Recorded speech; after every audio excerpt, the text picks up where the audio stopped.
Napoleon Bonaparte, later known by his regnal name Napoleon I, was a French military commander and political leader. He rose to prominence during the French Revolution as he led successful campaigns during the Revolutionary Wars. He initiated many reforms that left a lasting mark on the institutions of France and of much of Western Europe. He is still, till this day, considered one of the greatest military commanders in history. Napoleon was born on Corsica on August 15, 1769, shortly after the island's cession to France by the Genoese. He was the fourth child of Carlo Bonaparte, a lawyer, and his wife, Letizia Remolino. His father's family, of ancient Tuscan nobility, had emigrated to Corsica in the 16th century. Napoleon was educated at 3 schools, briefly at Autun, for 5 years at the Military College of Brienne, and finally for 1 year at the Military Academy in Paris. It was during Napoleon's year in Paris that his father died of a stomach cancer in February 1785. Napoleon, although not the eldest son, assumed the position of head of the family before he was 16.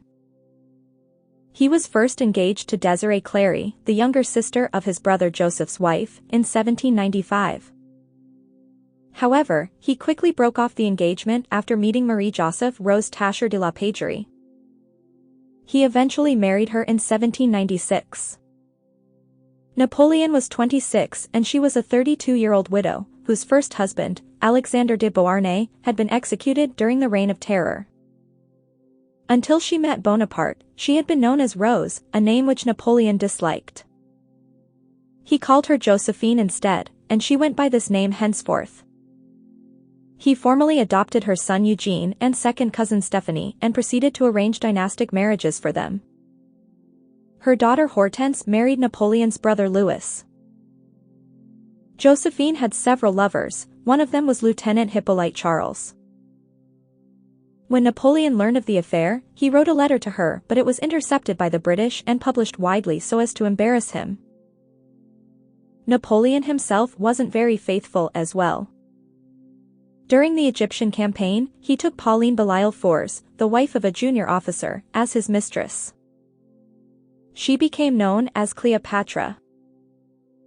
He had children with his mistresses, but not with Josephine, so he decided to get a divorce in order to have a legitimate heir.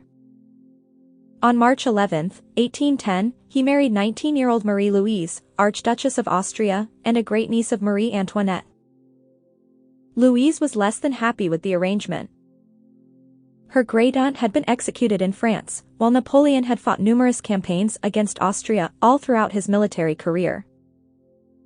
However, she seemed to warm up to him over time. After her wedding, she wrote to her father, "He loves me very much. I respond to his love sincerely. There is something very fetching and very eager about him that is impossible to resist." Napoleon and Marie-Louise remained married until his death. The couple had 1 child, Napoleon Francis Joseph Charles, known from birth as the King of Rome. He became Napoleon II in 1814 and reigned for only 2 weeks. He was awarded the title of the Duke of Reichstadt in 1818 and died of tuberculosis when he was only 21 years old, with no children.